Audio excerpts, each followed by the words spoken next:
Mark Douglas a passé 17 ans de sa vie à analyser le comportement des traders rentables et non rentables et a ressorti 3 émotions qui empêchent les traders d'atteindre cette rentabilité qu'on attend tous. Et tu sais quoi? J'ai fait toutes les erreurs possibles à mes débuts.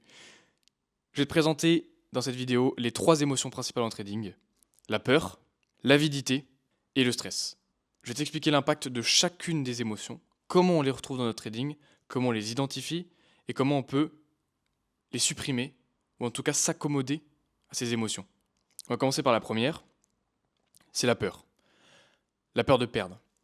La peur de perdre, c'est très marrant, cette peur-là, c'est la première peur qui va arriver dans ton trading quand tu vas commencer. Et en fait, cette peur-là, elle arrive très très tôt.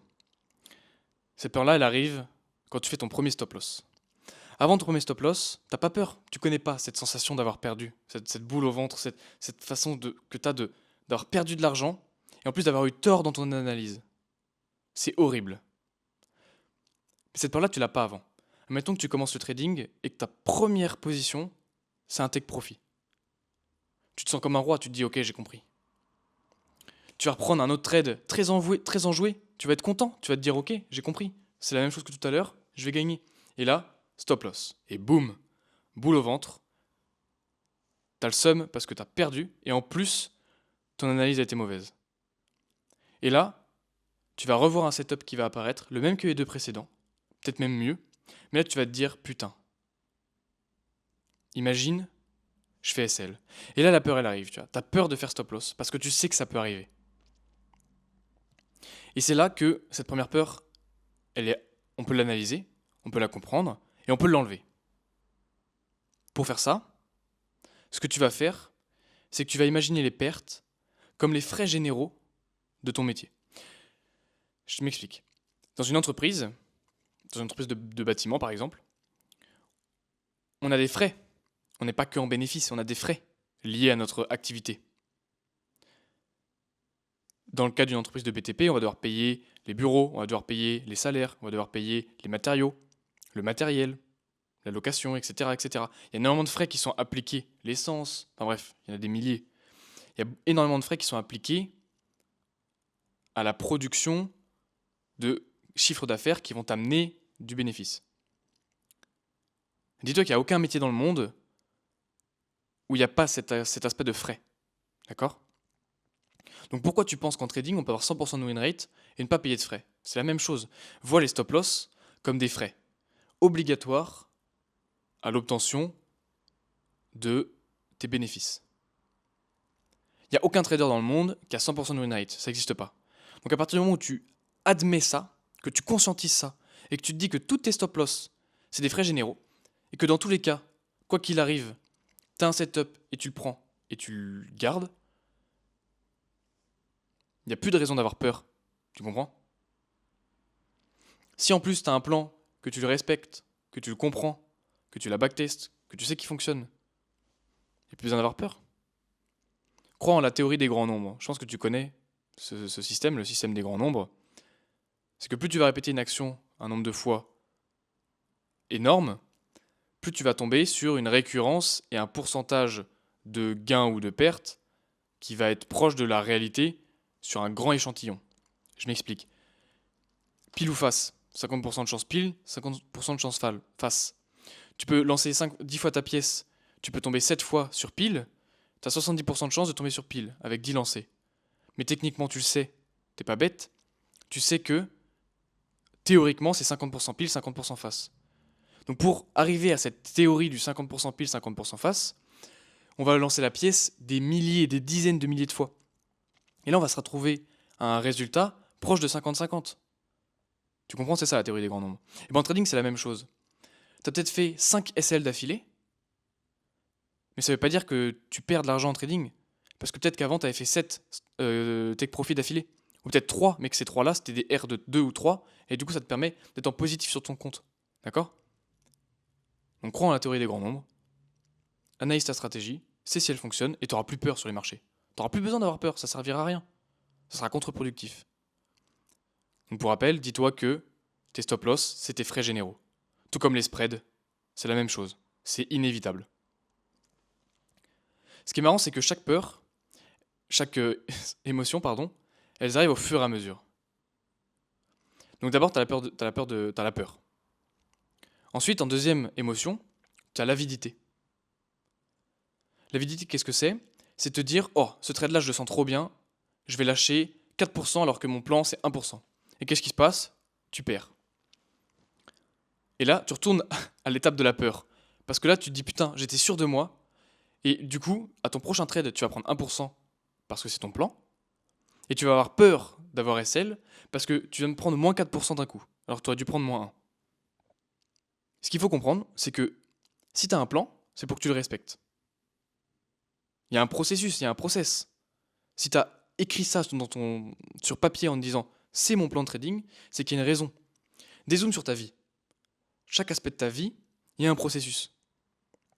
Quand tu cuisines, tu fais une recette, tu fais pas étape 1, étape 7, étape 3, étape 4, étape 8, étape 12. Mais non, 1, 2, 3, 4, 5, 6, 7, 8, 9, 12.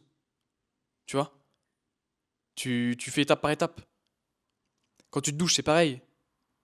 Tu te mouilles, tu te shampouines, tu rinces. C'est comme ça, c'est pas autrement qu'on se lave. Tu vois ce que je veux dire? En trading, c'est pareil. Tu appliques un plan, et bah tu fais dans cet ordre-là. Tu fais dans l'ordre de ton plan. Tu suis ton plan étape par étape. Si on te demande de te mettre ton four à 180 degrés et que tu le mets à 300, bah tu peux t'en prendre 4 fois si ta tarte elle est cramée, mon gars. C'est normal, t'as pas suivi le plan. Mais en trading, c'est pareil. Donc si on te dit c'est 1% et toi t'en vaux 4, bah forcément ça marche pas. Et à partir du moment où tu comprends qu'il n'y a pas de je dois faire un gros coup et que on en revient sur la théorie des grands nombres, tu as des chances de perdre, et bah tu suis ton plan et tu prends 1% et ton avidité au placard. L'objectif c'est de se fixer des objectifs sur le long terme, pas faire un gros coup comme ça. Tu fais un gros coup à 8%, bah super, t'as fait 2 R sur un 4% de risque, t'as fait 8%, super, ton mois il est génial. Mais est-ce que tu sais vraiment trader finalement? Tu sais pas? Est-ce que tu es capable de faire 8% en faisant 2% par mois pendant 4 mois? Je sais pas. À toi de me dire vis-à-vis de ton plan et de ton track record. Et en dernier, si tu arrives à passer cette étape de la peur et de l'avidité, il y a le stress. Et cette émotion du stress, c'est la pire, en fait. Pourquoi? Parce qu'en fait, elle disparaît jamais, celle-là. C'est la troisième étape et elle disparaît jamais. Le stress, que tu fasses du trading sur du long terme en swing ou sur du court terme avec des trades qui sont très très courts en scalp ou en intraday, tu auras toujours une pression, un stress. Ce ne sera pas le même exactement. C'est-à-dire que tu vas prendre une position en scalping, elle va durer 5 minutes, 30 secondes, 1 minute, peu importe. Tu vas avoir un stress pendant ce laps de temps-là. Mais ton BPM, il va s'emballer. Quand tu as un swing, ça va durer plusieurs jours ou plusieurs dizaines d'heures, et tu vas juste sentir une petite pression constante, tu vois, jusqu'à ce que tu oublies. Ton cerveau, au bout d'un moment, il va oublier que tu as un trade, et ça va aller mieux. Mais dès que tu vas penser au trading et à ton trade, tu vas avoir une petite pression en te disant ah, j'ai quand même un trade qui est sur le feu, là j'ai mis mon argent au bras des marchés, j'ai pas le contrôle. Donc tu vas avoir un petit stress tout le temps.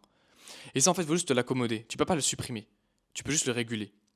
Pour ça, il y a plein de solutions différentes. Tu peux aller marcher dehors. Je te conseille de faire entre 8 et 10 000 pas par jour, minimum. Ça permet de réorganiser tes idées dans ta tête. Vas-y sans musique, vas-y sans podcast, sans rien dans tes oreilles. Mets-toi à l'abri des routes. Tu vas dans un parc et tu es seul avec tes pensées. Ça réorganisera tes pensées et tu seras moins sujet au stress. Surtout si tu es dans la nature. Tu peux aussi méditer. Si tu n'as pas forcément la capacité d'aller marcher, tu peux aller méditer. Tu peux faire de la souplesse. La souplesse est géniale parce que, en plus d'entraîner ton corps et de l'améliorer au quotidien, ça permet de voir des résultats sur le court terme. Très court terme, tu verras des résultats dans ta souplesse. Et ça te permet de vraiment te focus sur ton corps et pas sur autre chose, ton trading, et penser à plein d'autres choses dans ta vie. Tu penseras que à ta souplesse au moment où tu feras ta souplesse. Là où la méditation, pour certains, ça peut être compliqué de focaliser son attention sur quelque chose de présent, alors qu'au présent, là, on fait rien, on attend. On médite. Je te conseille d'aller marcher, faire de la souplesse, ça peut être super intéressant. Avoir des routines stables, c'est génial aussi. On dit toujours faire les douches froides et tout.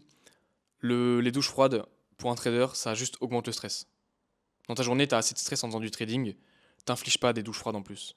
C'est pas nécessaire. Tu peux, continue, si tu le fais déjà dans tes routines, continue. Mais ça amène un stress en plus dans ton quotidien. Et le trader, il a pas forcément besoin de ça. Voilà. C'est tout pour ces 3 peurs. Fais bien attention, essaie d'identifier où est-ce que t'en es. À quelle peur t'es, à quelle étape t'es.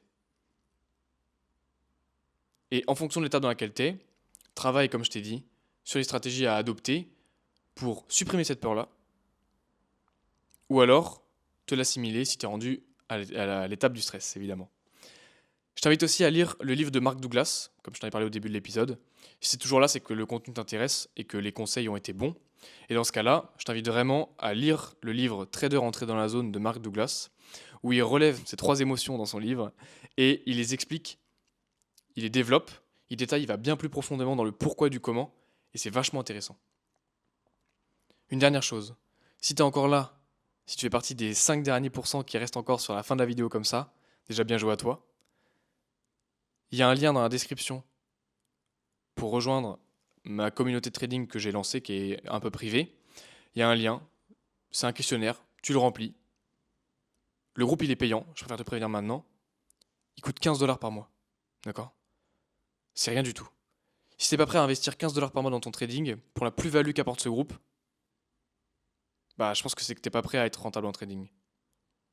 15 $ c'est quoi franchement? C'est un abonnement Netflix. T'es trader mon gars, tu préfères regarder Netflix ou payer un abonnement dans un des meilleurs groupes, dans une des meilleures communautés de trading qui est déjà, mais qui va s'améliorer encore plus au quotidien. Plus il y aura de gens, plus le groupe il va exploser. Et ça va être génial. Qu'est-ce que tu peux retrouver dans ce groupe? C'est super simple. Dans ce groupe, j'ai des traders qui font des payouts, qui valident des challenges tous les 2 jours, qui affinent leur stratégie à chaque instant, tous les jours, ils font du backtest, ils analysent, ils sont là, on pose un trade, ils analysent le trade. On récapitule ensemble tous les trades de chacun des membres du groupe, c'est extraordinaire. Il y a des calls toutes les semaines, il y a des événements tous les mois à partir de 2025, il y aura des événements tous les mois pour gagner des challenges FTMO gratuitement, mec. Tu rentres dans un groupe, qui fait ça? Qui a un groupe à proposer où dedans peut gagner des challenges tous les mois? C'est une dinguerie, non? Donc si t'es intéressé, si t'es débutant, même confirmé, c'est pas grave. Si t'es confirmé, tu peux gagner des challenges gratuitement pour être financé. C'est génial. Et tu peux apporter de l'aide pour les plus débutants. Ou tu peux avoir des conseils précieux de mecs qui sont déjà en train de faire des financés et gagner des putains de 16K par mois, mec. Donc si t'es intéressé, fais-le. Si t'es débutant, t'as tellement de plus-value dans ce groupe-là que c'est les meilleurs 15 euros, 15 $, pardon, 15 $, ça fait 12 euros. C'est les meilleurs 15 $ que tu peux investir dans ta vie. Donc mon gars, remplis le Typeform. Si tu regardes la vidéo et que tu as déjà rempli le Typeform et que tu attends une réponse, regarde dans tes mails, regarde dans tes spams. Je t'ai forcément déjà renvoyé une acceptation plus une relance.